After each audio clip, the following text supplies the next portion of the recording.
esta sesión. Listo. Ok, pues bueno, muchas gracias por estar aquí una vez más en esta sesión número 10. Ya estamos en la recta final. Los felicito, las felicito por este camino que hemos recorrido. Unos han iniciado el curso básico, otros en el curso intermedio. Y bueno, les agradezco infinito que estemos creando esa sinergia de la construcción de paz en nuestro entorno, pero bueno, básicamente iniciando en nosotros mismos, ¿no? Y bueno, les doy la más cordial bienvenida en nombre de la iniciativa Whitaker para la Paz y el Desarrollo, pero también en lo personal, a esta sesión diferente, bueno, que hemos llevado 10 sesiones ya con esta, sesiones que 6 de ellas han sido diferentes porque se han involucrado personas de diferentes, pues ahora sí que perspectivas, porque bueno, han realizado una trayectoria desde su trinchera, se podría decir, desde su disciplina, han construido paz, ¿no? Y bueno, eso es sumamente importante que nos compartan estas personas porque nos agranda nuestra visión hacia la construcción de paz. No sé si por ahí recuerden el cuento de los 6 sabios y el elefante, que por ahí se los compartí en una de las sesiones, fue en la 2, me parece. Bueno, pues prácticamente estamos logrando eso, ¿no? Estamos viendo el elefante completo con la ayuda de los invitados que nos están haciendo el favor de agrandarnos esa visión, ¿no? Y bueno, el elefante en el cuento, ¿no? Que decían, esta es la oreja, pero bueno, más bien, decían, esto parece, no sé, una resbaladilla, ¿no? Pero bueno, ya se juntaron todas las visiones y vieron el elefante completo, ¿no? Esa es la intención de esto, que hagamos de este diálogo una percepción más amplia de lo que es la construcción de paz. Y pues bueno, ya sin más, bla, bla, bla, pues bueno, le voy a dar el uso de la voz a nuestro invitado, que bueno, les quiero platicar, que bueno, ya les pasé por ahí su reseña, pero bueno, el día de hoy nos acompaña Darío. Darío, yo desde que conocí a Darío, se los platico que me encantó su manera su visión, me gustó mucho su visión, me conecté mucho con el cómo él ve la construcción de paz, el cómo él me enganchó en cada palabra que él decía, porque bueno, él fue mi maestro en la maestría que todavía estoy llevando a cabo, la maestría de mediación intercultural. Y de verdad que desde que lo conocí fui fan, sigo siendo fan de él y siempre se lo voy a decir. Y bueno, Darío, les platico así rápidamente. Él obtuvo una licenciatura en psicología del ITESO en la ciudad de Guadalajara. Y bueno, después de ello concluyó una maestría en terapia familiar en San Diego, California, en la Universidad de Alliant.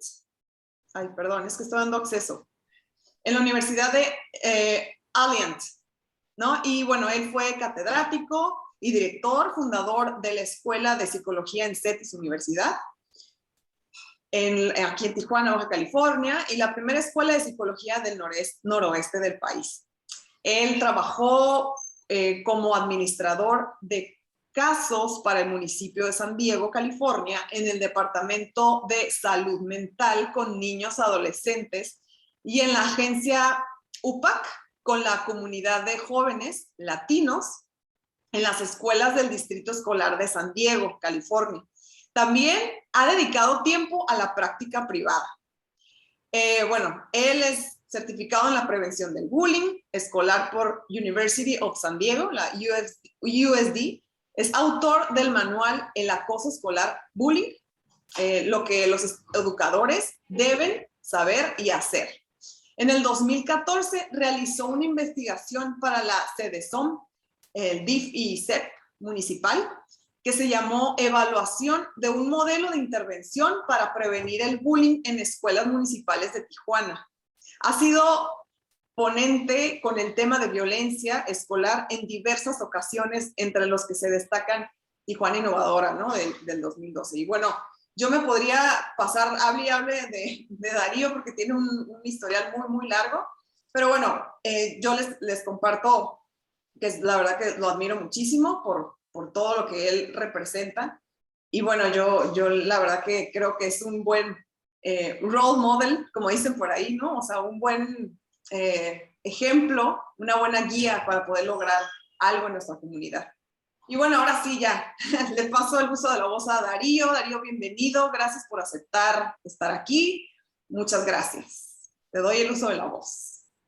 Muchas gracias, Sara, por la presentación.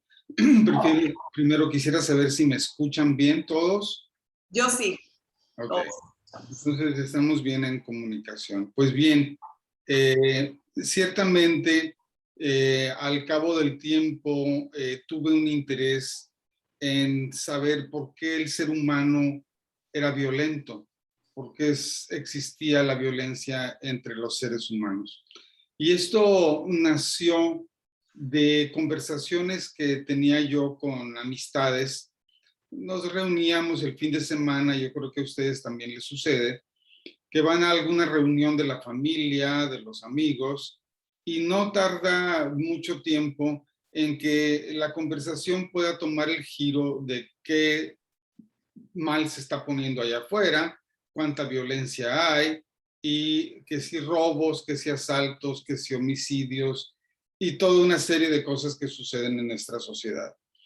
Entonces yo me entusiasmaba con el tema y opinaba y decía cosas, y en una ocasión un compañero me dijo algo, me dice, pues haz algo, o sea, pues nada más estás ahí hablando, no haces nada, haz algo, me dijo, pues ahí nada más estás echando mucho rollo. Y pues tenía razón, pero ¿qué podía yo hacer? Yo solo no tengo una ONG, no tengo un equipo de trabajo, o sea, ¿qué puedo hacer yo solo? Yo solo. Entonces me sembró la semilla y me dejó pensando y pasó el tiempo. Entonces, conforme pasaba el tiempo, yo estaba acercándome a una fecha que me podía retirar del trabajo que tenía en Estados Unidos. Y yo ya estaba cansado de cruzar la frontera todos los días y dije, pues voy a explorar la posibilidad de que si me retiro, me dedico a un trabajo que pueda darle a la comunidad yo algo y me pueda también rendir frutos en cuanto a una satisfacción de que estoy haciendo algo por el bien de la sociedad. Entonces me puse a buscarle aquí y allá. En ese inter me encontré primero con un personaje que se llama Philip Zimbardo. Y Philip Zimbardo es el profesor emérito de la Universidad de Stanford. Y él es profesor emérito por una razón, que él hace un experimento que quizás algunos de ustedes han conocido, que se llama el experimento de la prisión de Stanford. Stanford Prison Experiments. Este experimento, él lo que hace es lo siguiente.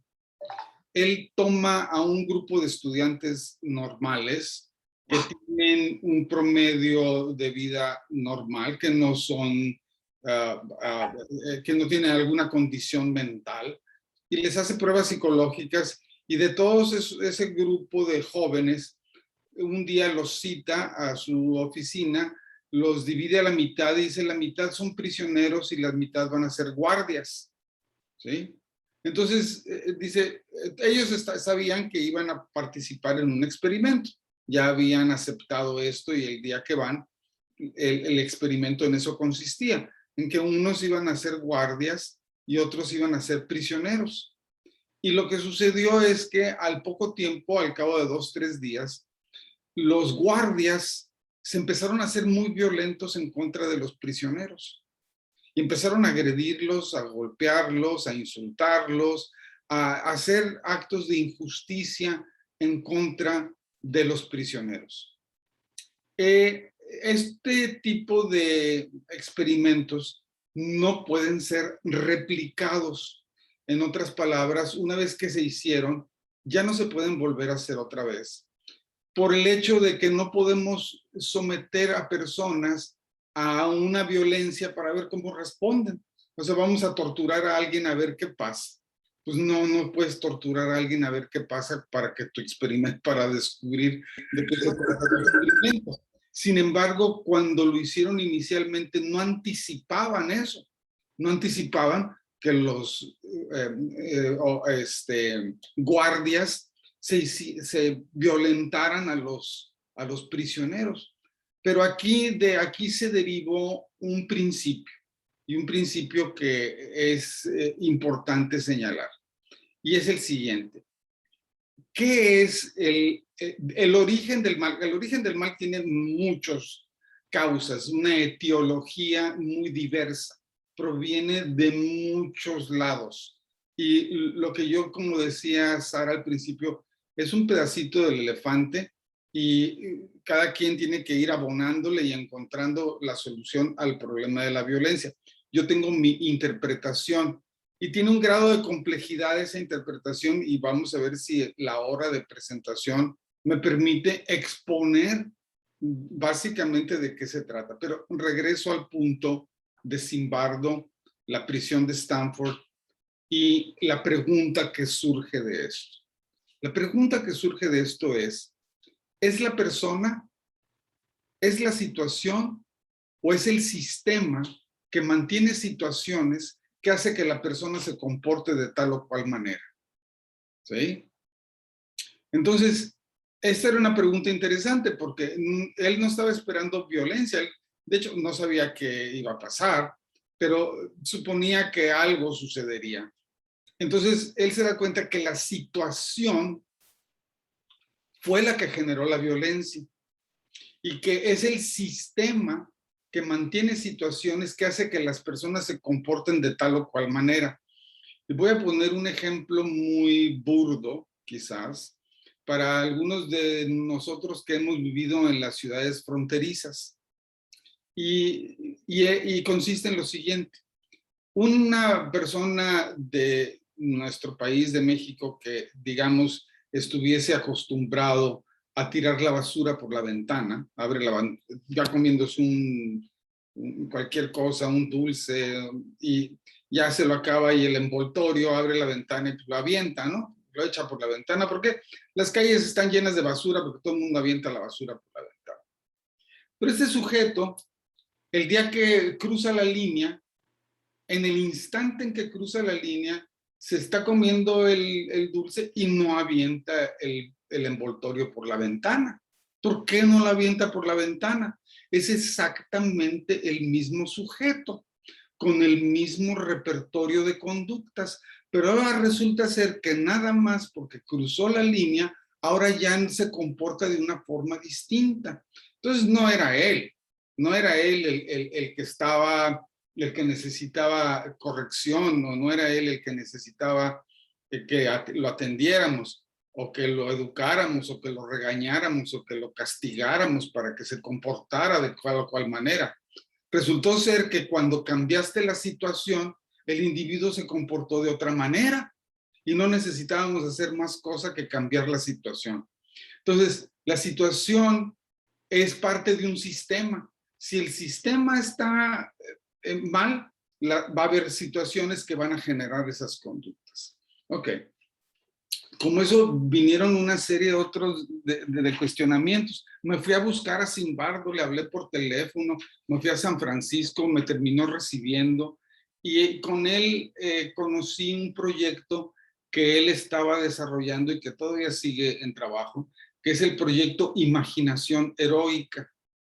En este proyecto Imaginación Heroica, él lo que quería era despertar el heroísmo en los jóvenes para que actuaran de una forma correcta o de una forma humana ante situaciones de reto. Situaciones de reto entendidas como situaciones donde alguien está siendo víctima de algo, ¿sí?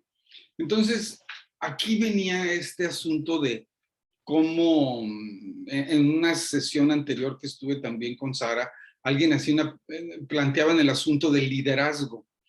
Y yo cuestionaba un poco el concepto de liderazgo porque pensaba mejor en la idea del heroísmo versus el liderazgo. ¿Por qué? Porque aquel que es líder, que también son necesarios los líderes y buenos líderes hacen falta, y no estoy sugiriendo que ser líder sea algo equivocado, pero el liderazgo implica que yo tengo que satisfacer las expectativas de aquellos que me siguen, porque van a votar por mí, soy un líder, si les digo lo que quieren escuchar, y ellos me van a pedir que yo haga ciertas cosas a las cuales ahora estoy comprometido. Entonces un líder tiene una especie como de ataduras, mientras que el héroe no. El héroe no pretende ser de alguna forma famoso, o que le aplaudan, o que hagan algo diferente para él. El héroe actúa sin necesidad de esperar algo a cambio. Y vamos a ejemplificar esto o aclarar esto. En todas, parece ser que un estudioso de la mitología que se llama Joseph Campbell, y que también fue otro autor en el que me acerqué para entender este problema de la violencia, habla de que todas las mitologías de la humanidad, todas las historias de la humanidad, al final de cuentas cuentan la misma historia, todo es lo mismo. Nos están contando repetidas veces la misma situación. ¿Y en qué consiste? ¿Por qué dice que todas las historias son la misma? Él dice que todas las historias normalmente empiezan en un estado de normal, no está pasando nada, todo el mundo en la película, todo el mundo está en el patio de atrás haciéndose una carne asada, ¿verdad? No está sucediendo nada excepcional, pero de repente algo está pasando. Alguien se cayó, alguien lo atraparon, alguien lo secuestraron, alguien se cayó al pozo, alguien X. La princesa está ahora, se la llevaron del castillo, el dragón de las 3 cabezas se escapó, algo pasó.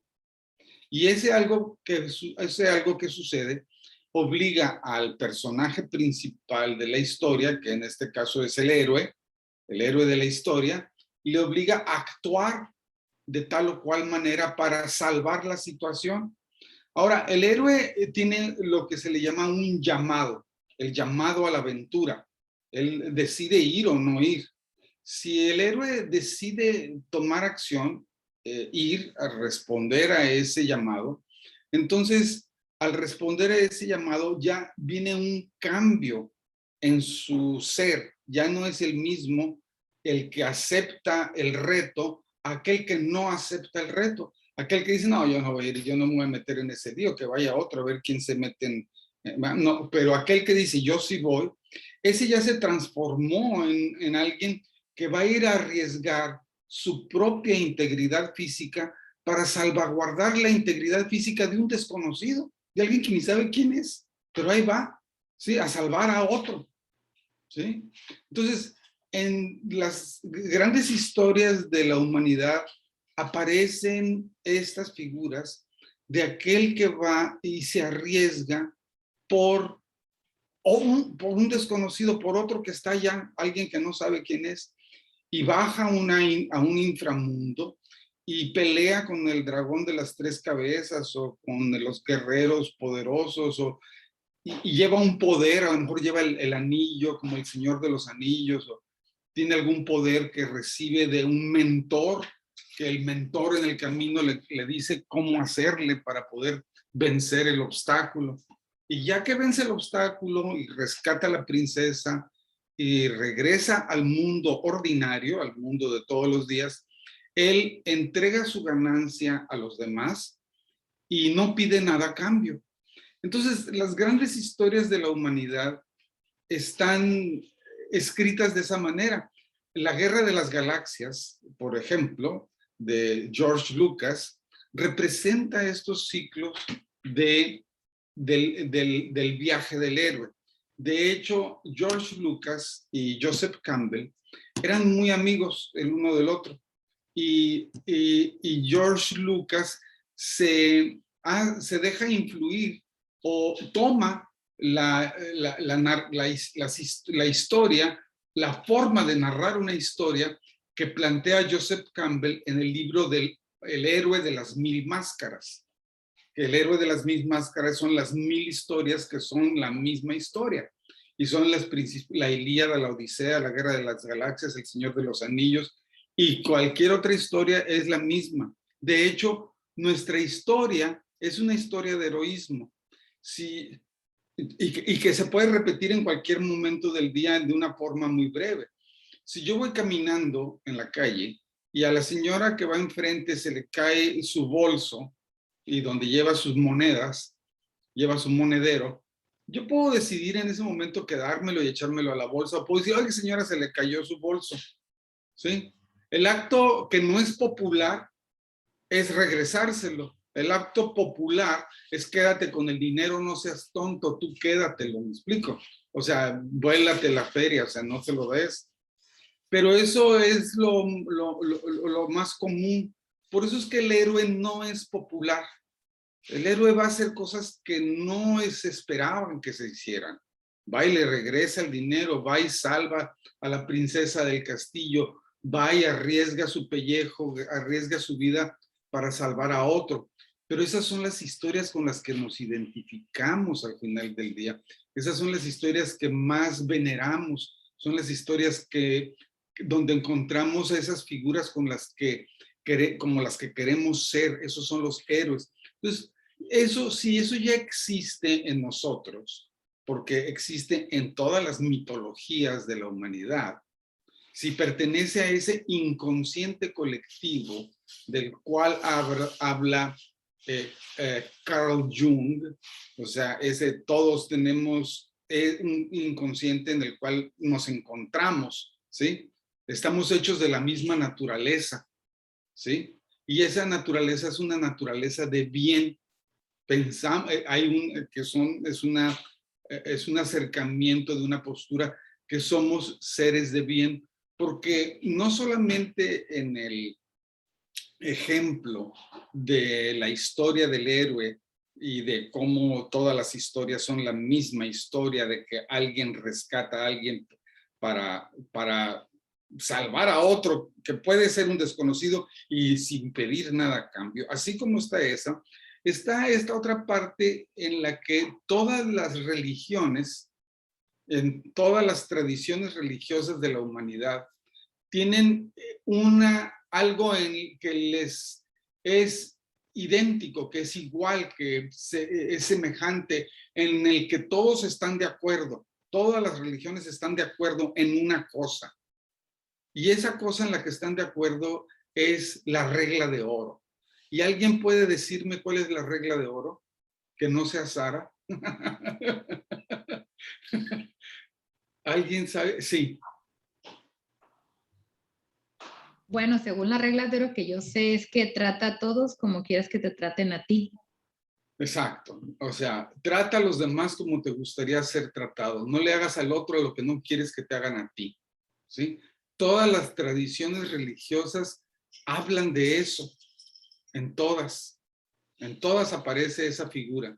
Y es la figura de la compasión. ¿Sí? La compasión. ¿Y qué es la compasión? La compasión está hecha de comprensión. ¿Comprensión de qué? ¿Qué es lo que tengo que comprender? La comprensión del sufrimiento humano. ¿Sí? La compasión tiene que ver con la comprensión del sufrimiento del otro. No es lástima. En la lástima, ay, me da lástima y no me comprometo. En la compasión hay un compromiso. Tengo que hacer algo para aliviar el sufrimiento de la otra persona. Entonces, la persona que es compasiva actúa, no se queda detenida, no se queda paralizada, sino que va a actuar. ¿Sí? Entonces, ahora vemos que tenemos estos elementos que quizás muy bien pertenecen al inconsciente colectivo del ser humano. El viaje del héroe y la compasión, la regla de oro. ¿Por qué sigue apareciendo en todos lados? en sociedades que no tuvieron contacto las unas con las otras, en la era axial, cuando el confucianismo, el taoísmo, el islam, el budismo, o sea, cuando nacieron todas las tradiciones religiosas que en la actualidad todavía están vigentes, entre el año 600, 500, 600 antes de Cristo, 100, 200 después de Cristo, es la era axial.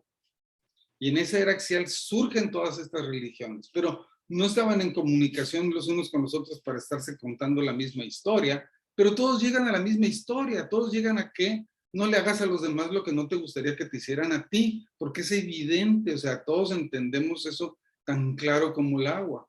Entonces con esos dos elementos, al cabo del tiempo de haber estado dándole vueltas yo a esto, me di cuenta que tenía algunas herramientas que me iban a servir.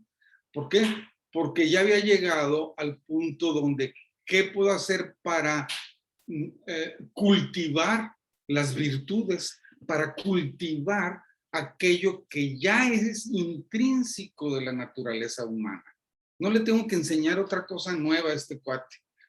A la gente no le tengo que enseñar la compasión es intrínseca.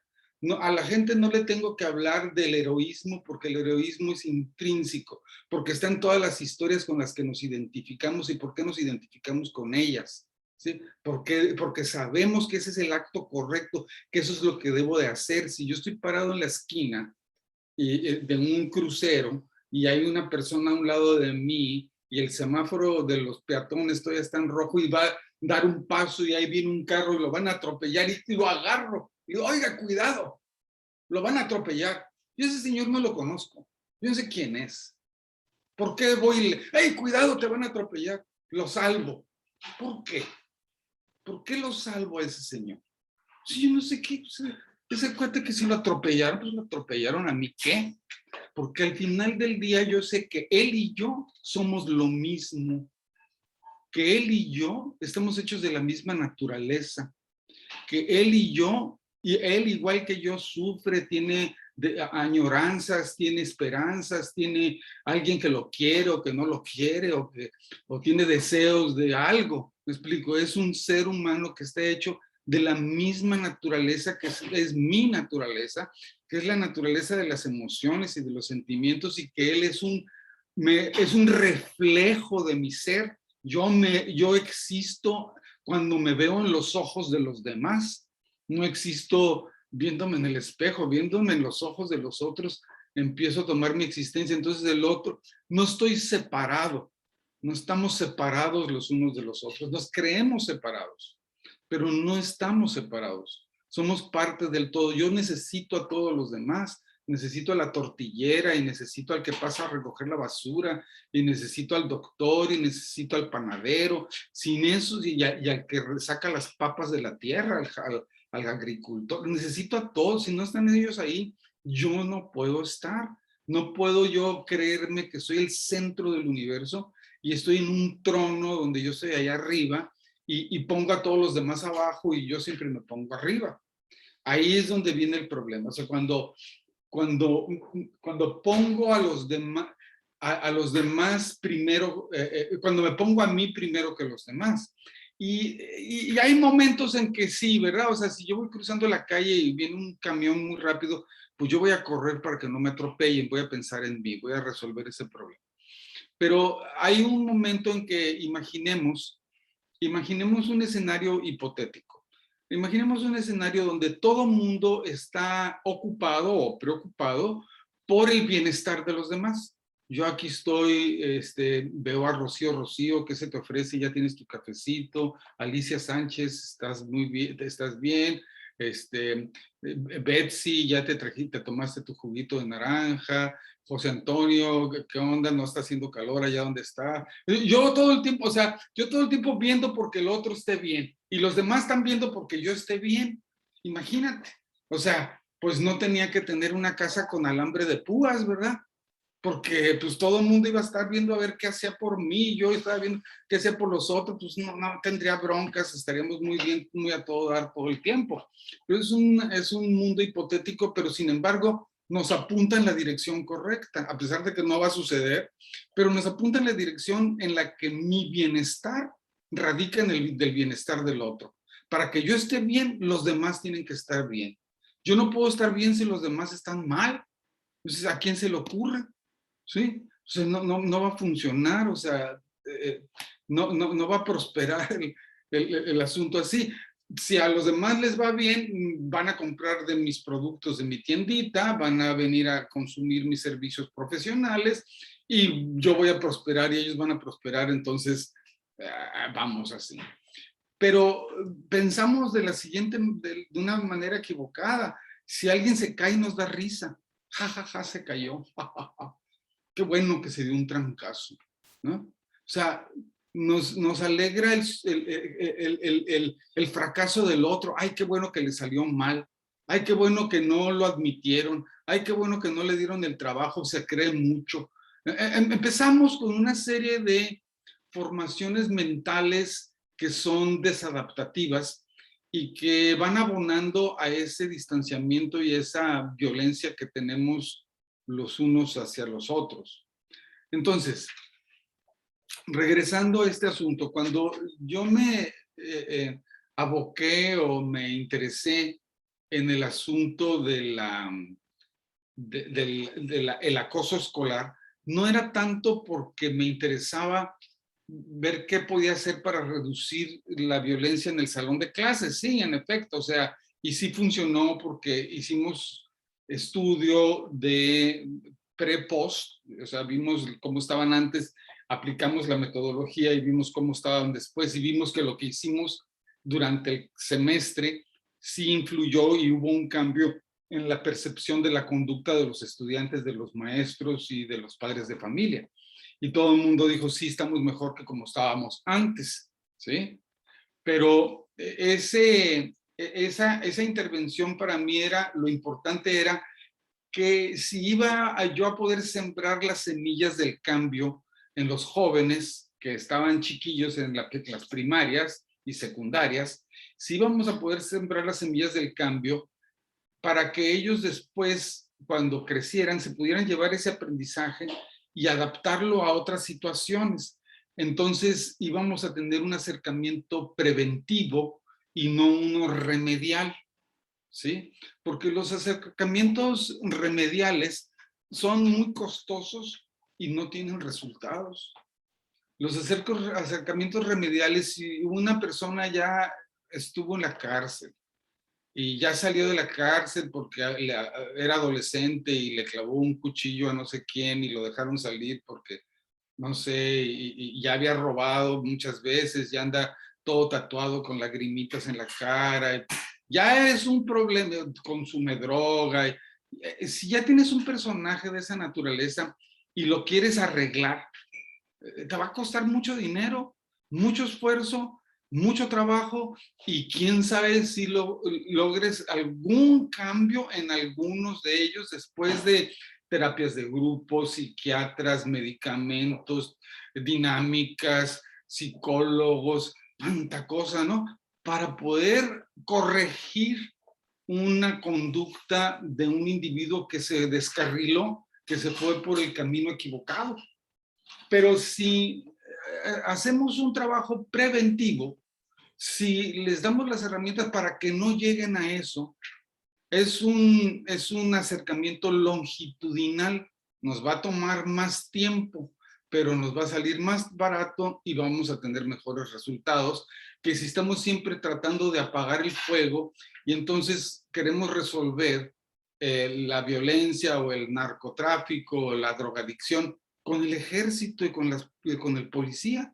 O sea, ahí andamos con los policías correteando a los que consumen droga y echándolos a la cárcel cuando tenía que ir más bien los servicios de salud, ¿verdad? Porque ese señor tiene una adicción, ¿no? O sea, ¿por qué lo echan a la cárcel? Porque es adicto. O sea, el que tiene tuberculosis también lo echan a la cárcel, es otra enfermedad, pero no echamos a los tuberculosos, pero sí echamos a los adictos. O sea, no es una solución. Necesitamos acercamientos preventivos, mayor número de acercamientos preventivos que remedial. Es mi mi postura. A lo mejor estoy equivocado, es lo que a mí se me ocurre, ¿no? Entonces, estamos llegando, creo que tenemos una hora, ¿verdad? Pero quiero abrirme un poquito a preguntas porque yo le puedo seguir por un buen rato hablando de Solomon Asch y de Brown Eyes, Blue Eyes y de toda otra serie de trabajos que hay que soportan esta idea de la persona y la situación, ¿sí? Que es el sistema que mantiene situaciones, que hace que las personas se comporten de tal o cual manera que no es el individuo en sí. ¿Sí? Que hay casos de individuos que sí tienen el armado de las neuronas medio trastornado, o sea, y que son violentos por, digamos, por una herencia genética. Pero el otro tipo de violencia, lo que es la mayoría de la población, el centro de la campana de Gauss de las estadísticas, el centro de la población, esa gente se está comportando en función de cómo se están comportando los demás. Están viendo a ver qué hace el otro. Y dependiendo de lo que hace el otro, hacen ellos. ¿Sí? Y si el otro no hace nada, pues yo tampoco. Y si el otro sí hace, pues yo también hago. Entonces no hay esa individualismo, ¿no? Entonces, si mis cuates ya se hicieron narcos, pues yo también me hago narco porque tengo que andar con la bolita, ¿no? O sea, no queda otra, ¿no? Entonces, están copiando conductas fáciles de actuar que después terminan siendo difíciles porque se meten en problemas. Pero bueno, son las 11:40. Yo quiero abrir un poco a preguntas o comentarios, ¿verdad? De lo que he estado diciendo. Me voy a poner en silencio tantito. Muchas gracias, Darío. Por aquí Roxana levantó la mano. No sé si Roxana, adelante. Sí, yo quería preguntar, o sea, me queda esto lo que comentabas, que solamente si una persona tira basura, ¿no? En un sistema, o si es el sistema, al cruzar la calle, cambia y ya no tira la basura. ¿Qué es lo que hace? O sea, ¿qué hace que esa persona que cambie de comportamiento? ¿No? Si digamos que a la derecha, a la izquierda tira la basura y a la derecha no. ¿Qué sería como qué son los síntomas o qué es el sistema que hace que esa persona en una misma situación solo al cruzar cuando cruzaba la frontera. Cruzaba la frontera. De México a Estados Unidos. Cuando cruzaba Estados Unidos ya se comportaba distinto que como en México se pasaba todos los altos, pero cuando cruza la frontera ya no se pasa los altos. ¿Por qué? Sí, eso. ¿Cuál fue la investigación o qué fue lo que usted investigó en estas personas o lo que pasaba que hacía ese cambio? O sea, esa es como la curiosidad, la duda. Mira, esto, lo que se denomina presión de grupo, ¿sí? Se denomina conformidad a la presión de grupo. Ese es el término técnico de esta conducta. La conformidad a la presión de grupo. Quien lo estudia a fondo son dos personajes, uno se llama Solomon y Asch, A-S-C-H, Asch, y el otro es Solomon, y es conformidad a la presión de grupo. Entonces ellos lo que hicieron fue que pusieron una hoja con... Es largo de explicar, ¿no? Nos tomaríamos casi todo el resto del tiempo en explicar esto, pero ahí te va. Lo voy a tratar de hacer aquí rápido. Vamos a poner una raya y 1, 2, 3. Ok. Entonces aquí tenemos tres rayas y una raya ejemplo. Yo podría preguntarles, esta raya de acá, ¿a cuál se parece de estas? Podemos decir que esta raya de acá se parece a esta de aquí, que es la más cercana, ¿no? Esta está más chica y esta está más larga. Entonces se parece más bien a la de acá. Pero si yo voy a preguntarle a si a todos les digo, miren, cuando entre Rocío al salón, les voy a enseñar esta lámina y les voy a decir que ustedes van a decir que la raya chiquita es la que es igual a esta, pero Rocío no sabe. Entonces ya entran todos al salón. Hola, ¿cómo han estado? Se sientan. Oigan, fíjense, les voy a preguntar, esta lámina, esta línea, ¿a cuál se parece de las tres? Y todos me dicen que es esta, a la que no se parece.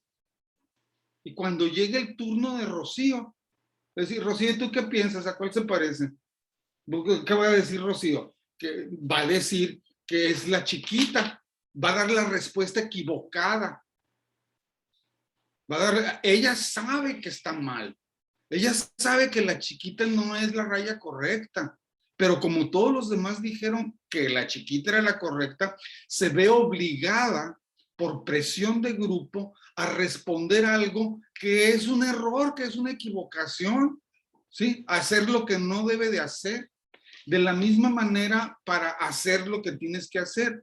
Estoy viendo qué hacen los demás y en función de lo que hacen los demás me comporto, ¿sí? Estoy checando el tiempo. Nosotros pensamos, mira, la moda de los zapatos de plataforma ya llegó y ya pasó. Los pantalones de campana ya llegaron, ya pasaron. El pelo color azul va a llegar y se va a pasar. O sea, las modas es otro ejemplo. O sea, la gente se comporta, no somos tan individuales, pues. Bueno, me detengo para ver quién más tiene, no sé si más o menos contesta a tu pregunta. Sí, muchas gracias. Gracias, Roxana. Gracias, Darío. Por ahí tenemos a dos personas que levantaron la mano. Toño, adelante. Gracias. Bueno, espero se me escuche bien porque luego mi internet falla mucho por acá. A mí me ha parecido muy interesante esta reflexión sobre que, bueno, son los sistemas, ¿verdad?, que generan situaciones que hacen que las personas pues actúen de una u otra forma. Pero mi pregunta sería, ¿esto no podría luego resultar como simple y sencillamente un pretexto para que la persona entonces no asuma su responsabilidad y pues decir, bueno, pues es que pues, yo soy violento porque el sistema, ¿verdad? O con el problema del machismo, ¿verdad? Entonces los hombres decimos, pues es que como a mí me educaron así, entonces pues ya, yo también tengo que ser macho, ¿no? ¿No será que puede tener esta doble situación? Porque yo soy así como ferviente creyente de que tenemos que trabajar cada persona a nuestro interior para realmente lograr esa transformación. Sí, tienes razón en cuanto a ese ángulo de análisis, pero la forma en que se está proponiendo el uso de estos conceptos es de la siguiente. Yo estoy en una parada de autobús y el señor que está enseguida empieza a golpear y a maltratar a su esposa y yo no hago nada porque los demás no están haciendo nada, ¿sí? ¿Debo de actuar o no debo de actuar? Yo creo que debo de actuar, ¿verdad? Pero no actúo porque los demás no están actuando. Entonces, la presión de grupo aquí, lo que estamos enseñando a los jóvenes es que deben ser héroes, deben de salir al quite, deben de arriesgarse, ¿sí? Porque normalmente lo que nos dicen es, tú no te metas. Si ves un problema, tú no te metas porque, híjole, quién sabe qué te puede pasar. ¿Sí? Tú no te involucres, tú mejor hazte un lado. Entonces no hay una cultura de la denuncia. La cultura de la denuncia prácticamente no existe porque denunciar a alguien es meterte en problemas, no es lo que te están sugiriendo.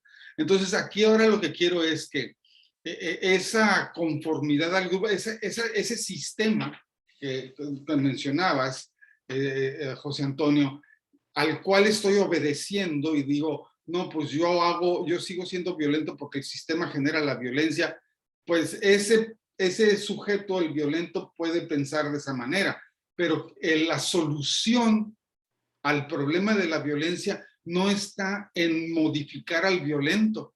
La solución del problema de la violencia está en que todos los que no somos violentos actuemos para detenerla, que no estamos haciendo. No estamos actuando para detener la violencia. No estamos reportando porque tenemos miedo de que si acusamos a los rateros se nos venga a revertir después, vayamos a tener problemas. Que si hablo porque el vecino está haciendo ruido a las 3 de la mañana, ahora mañana el vecino va a echarme bronca y lo tengo que tolerar hasta las 2 de la mañana y todos los vecinos estamos bajo amenaza de que este señor ahora no nos deje dormir todas las noches. ¿Sí? Y yo tengo que ir al trabajo mañana. No nos unimos como sociedad a detenerlo. Entonces, la sugerencia de que el sistema nos hace que nos comportemos de esta manera es para que a la hora que entiendo eso, deje de hacerlo. En el momento en que entiendo que es el sistema que me está llevando a esa, es que la próxima vez que yo esté en una situación de estas, yo voy a actuar de una manera distinta. Yo no voy a dejar que estén golpeando o que a una chamaca la quieran subir a un automóvil a fuerzas. Y yo nada más estoy parado ahí viendo porque nadie hizo nada. No, señor, yo voy a hacer algo. Y lo que sucede ahí es que cuando normalmente, como les digo, no hay tiempo suficiente para explicar todo. Pero lo que sucede en esas situaciones es que cuando una persona actúa para rescatar alguna situación, cuando aparece un héroe, aparece el segundo y el tercero y el cuarto.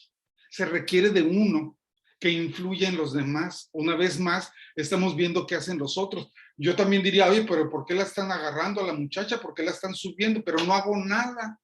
Y el otro también dice, mira, la están agarrando, se la están llevando, pero nadie hace nada. Pero en el momento que uno se avienta y dice no, va a venir un segundo y un tercero y va a decir no. ¿Sí? Entonces, tenemos que ser héroes en espera. Despertar el heroísmo que se encuentra dentro de nosotros a través de unos ejercicios que nosotros hacemos de habilidades sociales, desarrollo de habilidades sociales, despertar el heroísmo, hacer que el joven sepa qué hacer, a quién recurrir, cómo actuar, que tampoco se ponga en riesgo, me explico, que se ponga las patadas con Sansón, porque pues así le va a ir, pero que el joven sepa si es en la escuela, con qué maestro o prefecto debe de ir, si es con las autoridades, con qué policía o a qué número de teléfono puede hablar, y que lo haga, que se desarrolle la cultura de la denuncia, porque no tenemos una cultura de la denuncia y eso está siendo parte de lo que nos está rebasando, ¿no? Entonces, por ahí era más o menos la idea, José Antonio. Gracias. Ahora vamos con Álvaro. Álvaro, adelante. Gracias, muy buen día. Pues la verdad es que también muy interesante todo lo que se ha platicado. Y una pregunta, Darío, en el caso el ejemplo que comentaba Roxana sobre ese tema de los que vivimos en ciudades fronterizas o que tenemos esa situación, yo tengo la idea, no sé si sea correcto, que también muchas veces el hecho que la gente cambie ese chip es porque sabe que del otro lado puede haber una sanción. Es decir, si te paras en la línea, ¿no? En el semáforo, la línea amarilla, el policía te puede levantar una infracción y te la levanta. Si te atraviesas por un lugar en la calle donde no te debes de atravesar, como peatón, eres sujeto también a una infracción. Y si tiras una basura también. Entonces yo creo que ese cambio de chip se da también un poquito porque sabes que puede haber una consecuencia que te afecte. Ese sería como que una hipótesis que yo tengo, que a lo mejor por eso ocurre. No sé cuál sea tu opinión, si esto tiene que ver. Sí, definitivamente tenemos que las personas también realizan su conducta en función a las consecuencias que van a recibir. Entonces son reforzamientos positivos o reforzamientos negativos, ¿no? Si hay un reforzamiento negativo, entonces mi conducta se va a ir de un lugar a otro. Pero lo que queremos al final de cuentas, lo que más queremos es que el policía no esté afuera, que el policía esté adentro de mí, que yo tenga mi propio policía adentro, porque alguien me puede poner una multa si me cruzo el semáforo en rojo, pero nadie me da nada si yo cuando salgo a caminar me llevo una bolsa y un guante de plástico y cuando voy caminando voy recogiendo basura que me encuentro en la calle. Nadie me da un premio, nadie me dice, ay, qué bueno que hiciste eso. Y yo lo hago porque tengo un policía dentro de mí, porque tengo una conciencia, porque me acabo de dar cuenta que es mejor hacer eso que tirar la basura, ¿no? Es mejor irla recogiendo. El bienestar de los otros es mío. Si estoy en una ciudad limpia, todo el mundo vamos a estar viviendo mejor. Nos conviene a todos, ¿sí? No se trata nada más de mí, se trata de todos. Entonces, sí, el miedo al castigo es una variable. Pero, por ejemplo, cuando estoy estudiando lo del acoso escolar, me di cuenta que los orientales tienen otras prácticas, por ejemplo, cuando dejan a sus hijos en el colegio. La mamá en Japón deja a su niño en el colegio y le dice, oye, mijito, ¿qué le trajiste a tu amigo para compartir el día de hoy? No, pues que traje un juguete o traje un sándwich de peanut butter o lo que sea. Ah, qué bueno. Oye, no se te olvide de ayudarle a tu amigo a la tarea porque le cuesta trabajo las matemáticas. Ah, sí, mami, voy a ayudar a Juanito a las matemáticas. Y luego, invítalo a la casa para que venga, que guau. Entonces están promoviendo una socialización. Desafortunadamente, no solamente en México, en Estados Unidos y en los países occidentales, no orientales, promovemos, o los que tenemos ciertos problemas sociales, promovemos la violencia. Cuando se queda el niño en la escuela y si te hacen algo, tú le das un trancazo, pero bien dado, no te vayas a dejar porque me va a dar mucho coraje saber que te hicieron algo. Tú le pegas, pero le das fuerte porque no vas a permitir que te estén... Entonces, los alimentamos de esto cuando los dejamos en la escuela, ¿sí? ¿Y tú de cuáles eres? ¿De los que le pegas a los demás o a ti dices a los que te pegan? No, yo soy de los que les pegan. Ah, muy bien, ¿sí? Tú eres el más violento. Uf, ¿me explico? Entonces estamos alimentando las semillas equivocadas y esas son las que están creciendo. Se están fortaleciendo semillas y conductas que son las equivocadas y esas no estamos cultivando las virtudes, la compasión, la comprensión, la humildad, la vergüenza como virtud. Fíjate, porque una persona que no tiene vergüenza es un sinvergüenza, ¿sí? Entonces, tener vergüenza es algo positivo, pero nosotros luego lo vemos como algo negativo. Ay, ¿a ti qué? ¿Por qué te va a dar vergüenza? Pues porque te debe de dar vergüenza, güey, o sea, por eso, o sea, porque si no eres un sinvergüenza, ¿sí? Y no queremos entender eso. Entonces, las virtudes las tenemos que cultivar porque es algo que se requiere practicar. A todos los días ayúdale a tu mamá, todos los días ayúdale a tu hermanita, todos los días ponte en el lugar del otro, un ratito aunque sea, por favor, ponte en el lugar del otro, ayúdale a aliviarle el sufrimiento a otra persona, por mínimo que sea, y te vas a sentir mejor contigo mismo, te vas a sentir bien porque hiciste un acto de bien, ¿sí? Entonces hay una ganancia intrínseca en los actos de bien. Si hago algo que me hace sentir bien a otro, yo me siento bien porque hice sentir bien a otro.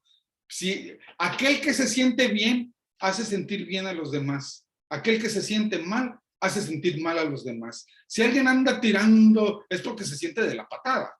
Anda echando todo el tiempo telarañas y víboras y sapos, es lo único que le sale de la boca, pues así ha de andar, ¿no? Pero aquel que cuando te lo encuentras en el camino, uy, te sentiste bien agradable, me dio gusto saludarte el día de hoy. Carajo, pues esta persona me hizo sentir bien. Es que él mismo se siente autorrealizado, ¿sí? En fin, voy a detenerme para más preguntas. Gracias, David. Alicia, adelante. Sí, mi comentario iba más bien en función de esta situación tan terrible que estuvo ocurriendo en Ciudad Juárez con las muertas de Juárez.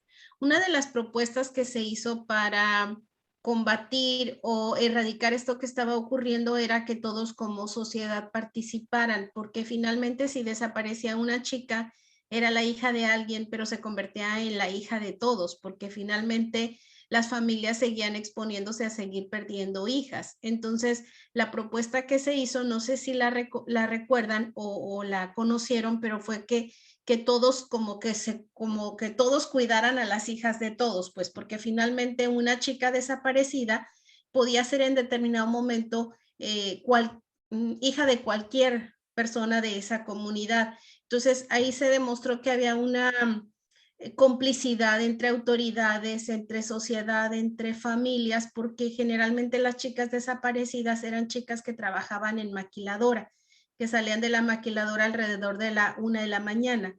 Entonces se hablaba de qué responsabilidad había en los padres de familia, que digo, bueno, la necesidad económica implicaba que las hijas trabajaran, pero que no se durmieran en sus laureles, pues a dejarlas solas.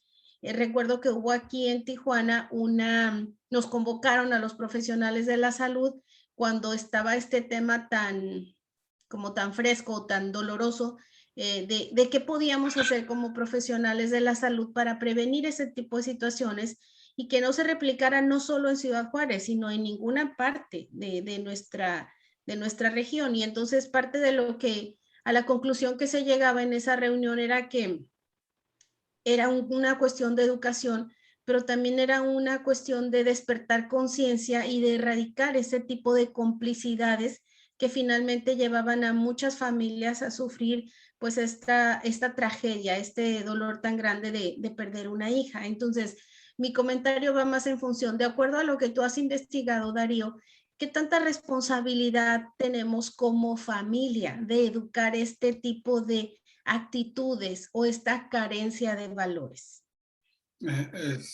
Mira, es una pregunta bastante difícil de contestar. No sé si yo tenga una respuesta para ella, pero me invita a pensar varias cosas y eso pues con reserva de que esté equivocado. Uno de ellos es que estamos en una sociedad donde se fomenta mucho la violencia. Simple y sencillamente nuestro vocabulario. Desafortunadamente como mexicanos hablamos con muchas groserías todo el tiempo. El uso de las palabras altisonantes y las vulgaridades es constante. Entonces, ¿no es violencia eso? Pues sí, sí es violencia, fíjate. Es violencia a una escala menor de rayársela a cualquiera o hacerle señas o gritarnos, etc.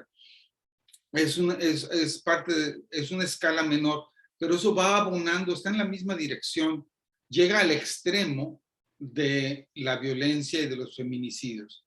Aquí también viene el factor del patriarcado, ¿sí? El patriarcado es tan dañino para las mujeres como para los hombres. No nada más es dañino para los hombres, para las mujeres. Es dañino para los hombres también, ¿sí? Porque en el patriarcado parte de la violencia del Estado la asume el padre que ocupa el rol de poder en la familia y él puede castigar o no castigar o ser juez y verdugo de las conductas de los niños y de la esposa, ¿sí? No nada más la esposa y los niños están en la misma categoría, ¿sí? Entonces, este modelo del patriarcado, en el centro del problema del patriarcado está el derecho al placer sexual, ¿sí? Entonces, las mujeres no tienen derecho al placer sexual, los hombres sí, de acuerdo al patriarcado. Entonces, cuando está un chico creciendo en la familia, si el chamaco tiene muchas novias y ya se metió a la cama con varias, se lo aplaudimos. Ay, qué bueno, mira, Juanito tiene 15 años y mira ya cuántas lleva, ¿no? Pues, qué bien, mi hijo, tú síguele por ahí, cuántas pollitas más te vas a echar, ¿verdad? Muy contento. Pero la chiquilla, la niña de 15 años, no puedes cantar la misma historia. Si sale y dice, yo también llevo quién sabe cuántos. No, la que se le arma, ella no tiene derecho al placer sexual, él sí. Entonces, ese castigo, esa vigilancia que tiene el padre en la casa para prohibir a la mujer que tenga placer sexual, es una forma de violencia.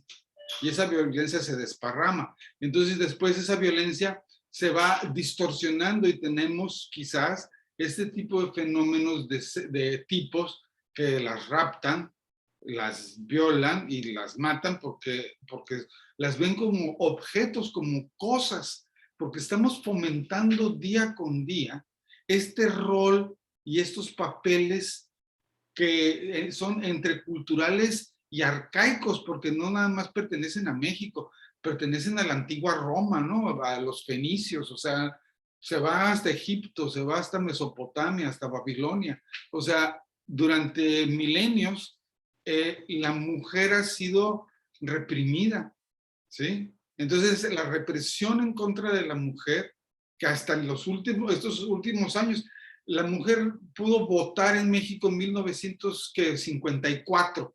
Yo ya había nacido, mi mamá no podía votar. Pues, yo nací antes del 54 y mi mamá no podía votar. ¿Cómo es posible? Ya era mamá, ya era una señora con todas las responsabilidades y todo, pero no podía abrir una cuenta de banco si el marido no se presentaba. ¿Sí? No podía hacer nada. No podía hacer nada. Entonces, ¿y esos cuántos años son? O sea, todavía estamos fresquecitos, que apenas estamos sacando el pescuezo de una igualdad de géneros. Apenas nos estamos dando cuenta de que hay igualdad. En los 60 hubo un movimiento hippie, ¿verdad? Donde love the one you're with, you know, y que todo el mundo happy-go-lucky. Y se cuestionó todo esto, se cuestionaron los roles del hombre y el rol de la mujer y el trabajo y cuánto deberían de ganar y todo. Eso sucede, pero de repente se regresa y como que de nada sirvieron los avances de la liberación femenina de los 60. Ahora es una liberación femenina muy violenta, muy agresiva. No es un feminismo que incluya al hombre, porque la liberación tiene que ser de ambos, no puede ser de la liberación femenina. O ¿qué dice la liberación? Me libero de todas esas torpezas como hombre, de todas esas ideas brutas, me tengo que liberar. Esa es la verdadera libertad. La libertad no es que hago lo que quiero, la libertad es que no cargo con esas ideas torpes, ¿me explico? Me liberé de eso, de que creo que la mujer sí es igual al hombre en muchos aspectos, en otros no, porque también hay diferencias, no podemos decir que no las hay. Entonces, esa desigualdad, ese patriarcado, creo que está en el fondo de la violencia en contra de la mujer. De ahí viene. ¿Y cómo resolverlo? Bueno, sí, la educación y los valores, pero la educación de qué, los valores, ¿cuáles? Mis valores, tus valores, cristianos, musulmanes, comunistas, ateos, son valores todos, ¿cuáles valores son los que queremos? Entonces, viene otra vez quien se quiere apoderar de los valores y decir que los valores que debo seguir son los valores del otro. Es complejo. Bueno, ahí me detengo. ¿Alguien más? Rocío, adelante. Sí, yo creo que alguna de las respuestas ya la tuve entre tantas respuestas que dio maestro, pero me surgió una duda. Ahorita comentaba sobre que tenemos que trabajar en la prevención en las escuelas, no apagar el fuego, no tratar, o sea, no hacer eso, sino prevenirlo. ¿Cómo hacerlo? Mi pregunta es, ¿qué sugiere para hacerlo? ¿Cómo podemos trabajar dentro de las escuelas en prevención a la violencia? En el libro que nos mostró Sara al inicio, ¿Hay algo que en relación a ello que se refiera a que nos pueda apoyar? ¿Cómo lo conseguimos? Sí. Gracias. Yo les puedo hacer llegar unos, la próxima vez que esté en Tijuana, me voy a llevar un lote de libros y allá se los reparten, se los entrego a Sara y ella se les puede repartir. Pero regresando a esto, sí, yo lo que hice en ese manual es un manual de intervención y desarrollé un diseño de intervención. ¿Sí? Con 4 lecciones, una que tenía que ver con discriminación, obediencia ciega a la figura de autoridad. ¿Por qué obedecemos a la figura? ¿Por qué le obedecieron a Hitler? ¿No? O sea, que agarra a todos estos y mételos a la cámara de gas y mátalos. Oye, espérate, o sea, ¿por qué? O sea, ¿quién te dijo que yo tengo que hacer eso? ¿No? O sea, yo no voy a ir a hacerlo. ¿Por qué obedecen a la figura de autoridad? Es otro de los orígenes del mal. Y así sucesivamente, ojos cafés, ojos azules. Como una maestra llega un día y les dice, todos los niños de ojos cafés son inferiores y todos los niños de ojos azules son superiores. Y 10 minutos después que dijo eso, los de ojos azules están dándole de golpes a los de ojos cafés. Cuando 10 minutos antes eran muy amigos. Otra vez la situación cambió la conducta. Entonces, enseñamos estas lecciones como un sistema donde le decimos al joven, cuéntame tu historia, cuéntame una vez que tú presenciaste que discriminaban a alguien. No, pues estábamos en tal lugar y estaban discriminando a alguien porque era gordito, porque era prietito, porque era X. Lo discriminaron. Ok. Ahora, vamos a estudiar brown eyes, blue eyes, ojos cafés, ojos azules. Y ya que entendemos cómo funciona la discriminación, dime, ¿qué hubieras hecho distinto ahora que sabes esto? Ahora que sabes qué es la discriminación, ¿qué hubieras hecho distinto en la historia que tú me contaste, que presenciaste? Ah, no, pues ahora que sé esto, pues yo hubiera actuado de tal o otra manera. Ah, ok. Ahora que ya entendiste esto, ¿cómo debes de actuar? ¿Cómo le vas a enseñar a tus compañeros lo mismo que tú aprendiste? Ah, pues voy a hacer una viñeta, voy a hacer un póster, voy a hacer una canción, voy a hacer un poema, voy a hacer X cosa para enseñarle a los demás lo que yo aprendí. Entonces convierto a los jóvenes mismos que ya aprendieron la lección en multiplicadores. ¿Sí? Entonces, cuéntame una historia, te doy información para que la historia que me contaste la modifiques para la forma correcta, ya que lo entendiste, cómo se lo enseñas a los demás. Entonces, en eso consistió el programa de intervención en las escuelas. ¿Sí? Nada más que ahorita en esta hora que tenemos, no puedo abarcar todo porque los problemas complejos tienen soluciones complejas. No hay soluciones sencillas para problemas complejos. Siempre va a haber, el problema complejo va a tener una solución compleja. Ok. No sé si hay alguien más, Sara. ¿Alguien más que quiera hablar? Ah, Sergio, adelante. Y después Betsy. Hola, espero me escuchen y no se corte por la cuestión de que también tengo el internet aquí guiando, pero ahí nos está contestando. Yo creo que es como nos gusta, de lo colectivo, nos gustaría ver a nuestras ciudades, nuestras casas, nuestros barrios, nuestras colonias. Si podemos llevar a cabo esta experiencia de las escuelas, de cómo queremos ver nuestras aulas, podríamos replicarlo en nuestras colonias, en nuestros barrios, en nuestros fraccionamientos. Creo que por ahí va el cómo hacer cómo accionar la prevención a través de nuestra cultura. Sí. Sí, Sergio, quiero entender un poco, o sea, cómo podemos llevar un ejercicio que hicimos en un salón de clases y lo podemos traducir en la ciudad y en la comunidad. Bueno, en ese trabajo de intervención, lo hacíamos de la siguiente manera. hacemos lo que se llama una campaña escolar. Entonces, va a durar todo el semestre, no va a ser una cosa de un día o de 2 días.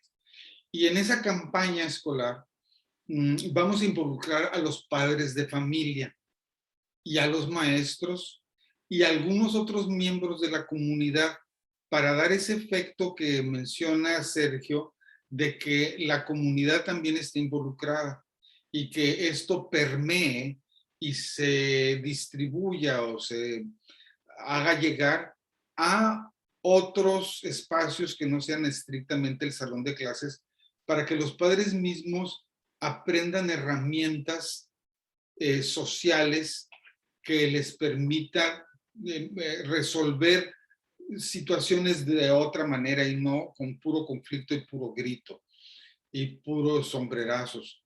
Entonces, lo llevamos así fuera del salón de clases inicialmente. Segundo, como es un trabajo longitudinal, esto quiere decir que los cambios se van a ver después de un tiempo.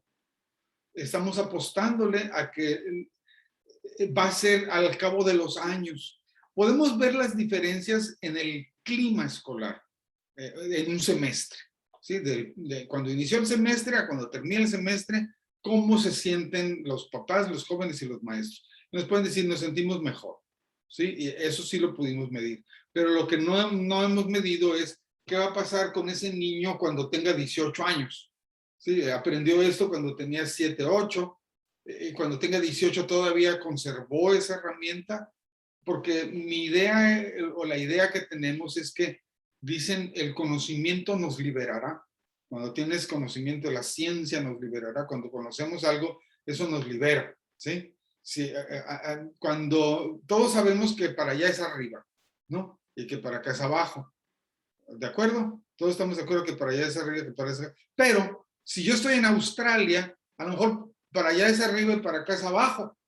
No es así como estoy aquí. Aquí sí, pero en Australia es así. Ay, ¿cómo? Sí, entonces el arriba y el abajo no existen. Te caes, sí, no existen. Entonces el día que cuando estábamos chavalos y nos cayó el 20 que el arriba y el abajo no existían, que el arriba y el abajo era relativo a donde nos encontrábamos, tuvimos un momento de maravillarnos, nos maravillamos. ¡Oh! ¡Wow! ¡Qué descubrimiento! ¿No? O sea, pero ese cambio que tuvimos ya no nos permite regresar a un estado anterior donde yo pienso que hay un arriba y abajo absoluto, ¿sí? Ya para el resto de mi vida se acabó el arriba y el abajo absoluto. Eso es lo que queremos hacer con estas lecciones, enseñarles algo que les cambie el chip de tal manera que ya no puedes regresar a pensar como pensabas antes, ¿sí? Ya te quedaste torcido de la otra manera porque ya hiciste un raciocinio mental que te dio luz, te provocó una introspección, un insight, un momento de ajá, ¿sí? El momento ajá, y en ese momento ajá ya no soy el mismo que era antes, yo ya soy otro, ¿sí? Yo ya no puedo regresar a un estado anterior. Entonces eso es lo que queremos, vacunar a los jóvenes para que ya les das con conocimiento, con ciencia, no con hocus pocus, ay, no seas gacho, mira, sé bueno, cuida a tus amiguitos. No, ni siquiera mencionamos eso. Simple y sencillamente le decimos, la discriminación funciona así. La obediencia ciega a la figura de autoridad funciona así. La presión de grupo funciona así. ¿Sí? Y te las explico. Y a ver, ¿tú qué hubieras hecho en esta situación? Ah, no, yo hubiera hecho ahora. Ya él está imaginándose qué hubiera hecho él en esta otra situación. Ya lo estoy poniendo ahí. ¿Sí? Ahora tú enséñale a los demás lo que aprendiste. Y ahora ejercítalo cada semana. Me vas a decir esta semana qué hiciste para tu amigo, qué hiciste para tu mamá, qué hiciste para tu hermano, qué hiciste para tu papá, semana tras semana, desarrollando habilidades sociales. Después de un semestre de eso, el chamaco va a ser otro, va a tener otras herramientas, esperamos, ¿no? Esa es la idea. Bueno, me detengo ahí. Adelante, Betsy. Por ejemplo, ya he estado escuchando toda la plática y la verdad que está muy interesante. Me parece un tema relevante para tanto para la vida escolar, la vida de la comunidad, la de la colonia, de la ciudad, incluso de todo el mundo. En la Secretaría de Educación Pública hay un curso que se llama Protocolos de Protección a Niños, Niñas y Adolescentes en materia de seguridad escolar. Ese es un curso al que lo promocionan, te inscribes, lo haces y lo replicas en tu grupo y pues si fuera posible lo replicaría uno en la escuela. Pero, por ejemplo, yo estoy en una delegación, me di en la delegación cuántos profesores nos inscribimos a ese curso, que para mí es fundamental para acabar con el acoso escolar. Entonces, por ejemplo, de mi delegación somos 120 y tantos compañeros. Solamente estamos inscritos 3 a ese curso. 3. Si me fui a mi escuela y hice la misma medición, de mi escuela solamente estamos inscritos 1. Estamos hablando de una persona. Entonces, lo que maneja el profesor, a mí se me hace que sería como lo ideal, pero si lo vemos en la realidad, a la hora de replicarlo, pues pareciera como algo fantasioso. Entonces, yo digo, ¿cómo podríamos lograr, por ejemplo, que un curso, tanto como el libro, que escucho que el libro, por lo que escucho que trata, se me hace un libro muy, muy interesante que nos abre muchos panoramas para poder resolver situaciones, tanto como este curso que acabo yo de terminar de protocolos de atención a niños, niñas y adolescentes, que estamos tratando de raíz el problema, no queriendo apagar el fuego. Entonces, ¿cómo podríamos hacer para que, por ejemplo, toda mi delegación, qué se podría hacer para que toda mi delegación tomara el curso? Imagínense toda la delegación tomando el curso, todos los maestros trabajando con nuestros grupos. Eso se replicaría a familias de colonias y escuelas completas. O sea, sería lo ideal, ¿no? A lo mejor, pero ¿cómo se podría lograr cómo podríamos hacer para hacer eso? No sé. Yo sugiero, sin estar certero de que mi sugerencia sea la correcta, pero me invita a pensar, que empezar en chico, sí, empezar en chico, empezar en tu escuela nada más, pero tiene que haber una cohesión de maestros. Los maestros tienen que estar convencidos, tienen que organizarse para que funcione una campaña y medir antes y medir después y probar el modelo para poder demostrarle a los demás que aquí está esto funcionando, ¿sí? Para que entonces en otras escuelas y en la delegación completa empiece a crecer. Pero hay que llevar algo comprobado, porque se han hecho muchas cosas, pero no se les da seguimiento y cambian algunas personas que están en posiciones claves y viene otro, entonces ya todo eso no lo vamos a hacer, ahora vamos a hacer lo que yo digo, entonces no se le da continuidad, entonces se trunca un esfuerzo y eso es lo que lo merma, porque al final del día hay muchos acercamientos, como dicen, hay muchas maneras de matar las pulgas, ¿no? Yo sugiero esta, que es el acercamiento que tiene que ver con la situación, cambiar las situaciones y comprometer a los demás, a los alumnos, a salir al quite, a ser héroes. El alumno, si está viendo que algo está sucediendo, si a un niño lo están agrediendo, maestra, lo están agrediendo, y los maestros, ¿qué pasó? Lo vamos a detener, ¿sí? O sea, en la misma, vamos a cambiar la cultura de la escuela,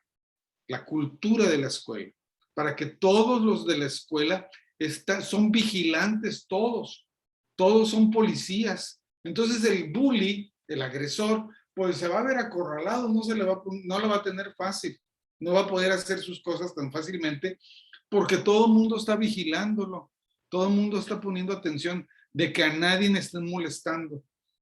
Entonces, esa es la idea, sembrar esa semilla de compromiso, de compasión, de comprensión, de no le hagas al otro lo que no te gustaría hacer a ti, de la regla de oro, de eso que ya es innato en nosotros, que ya lo tenemos, que ya venimos con eso. O sea, ya es un chip que ya traemos a cultivar, a regar esa semilla para que crezca. Y que participen los maestros, empezar en una sola escuela, en un solo lugarcito. Esto que del manual que escribí, lo hice solo, yo solito frente al mundo. Sí, terminé haciendo una especialidad porque me encontré que la Universidad de San Diego tenía una especialidad en acoso escolar. Pues me inscribí, tomé las clases, porque también dije, no se trata nada más de que yo ahí agarré unos artículos y un librito y me lo leí, ya me las doy de que soy Juan Camaney. No, vete a la escuela, haz tu certificado, pasa las materias y que te chequen a ver que estás bien para que puedas después salir a la calle a decir algo. Si no, entonces, ¿de qué estás haciendo? Entonces, es una ocurrencia nada más, no. Entonces, yo soy muy de basarme en la ciencia. O sea, si no me baso en la ciencia, no le voy a entrar. Entonces, medir, intervenir y volver a medir o X. Entonces, bueno, pues por ahí estamos, Sara. No sé si hay alguien más, una última, la última o ya fue la última y nos vamos o como gusten. Muchas gracias, Darío. Gracias a cada uno de ustedes por hacer posible que este diálogo se lleve a cabo de esta manera. Yo creo que no se va a quedar aquí la información, la vamos a dar a conocer. Y obviamente, bueno, iniciando por las integrantes del curso en Construcción de Paz y Resolución de Conflictos que la iniciativa Whitaker ofrece gratuito a la comunidad. Y bueno, obviamente nutriéndolo con personalidades como Darío, como los anteriores que hemos tenido. Y bueno, ahora sí que con sus valiosas aportaciones de cada uno de ustedes se aprende muchísimo más, porque bueno, nunca se termina de aprender. Yo creo que y el que sabe todo, yo creo que es el que menos sabe, ¿no? Y bueno, entonces les agradezco mucho, mucho de corazón que una vez más, por 10ª vez, estemos conectados y que no nada más cada lunes, yo sé que están presentes en línea y que estamos conectados siempre. Entonces, les agradezco de corazón. Hemos llegado ahora sí que a la parte final del diálogo. También quiero agregar que Darío también es partícipe, ejercita lo que es la atención plena. Y bueno, que esto desde un inicio se los he dado a conocer, la gran importancia de la meditación. Entonces, nada más por último, Darío, ya para cerrar con esto y ya ahora sí que cada quien hagamos nuestras labores. Darío, cuéntanos por qué es tan importante la meditación para tu punto de vista. Bueno, es una pregunta también que no es fácil de contestar y mi respuesta quizás sea incompleta, porque la meditación es una práctica que también se requiere hacer con frecuencia y se tiene que cultivar. Pero la meditación para mí tiene este aspecto, no se puede explicar. Qué fácil te la sacaste, Darío, no. Pero mira, te voy a sugerir esta idea. Si yo te platico o trato de hacerte entender cómo sabe el café que me estoy tomando ahorita en la mañana, esta taza de café en particular, te puedo dar una explicación muy larga, ¿no? Que tiene unas tonalidades de ciertos sabores, un poco de canela y un poco de madera, y que quién sabe. Me he hecho un rollo, pero de aquellos, ¿no? 2 horas después tú todavía no sabes cómo sabe el café, ¿sí? O sea, pero si le das un traguito, sin ninguna explicación, tú ya sabes cómo sabe y no necesitas explicación alguna. Ok, ahorita ustedes están ahí sentados en donde están, pero les voy a pedir que por unos segundos pongan atención a sus pies y sus pies que están dentro de unos zapatos.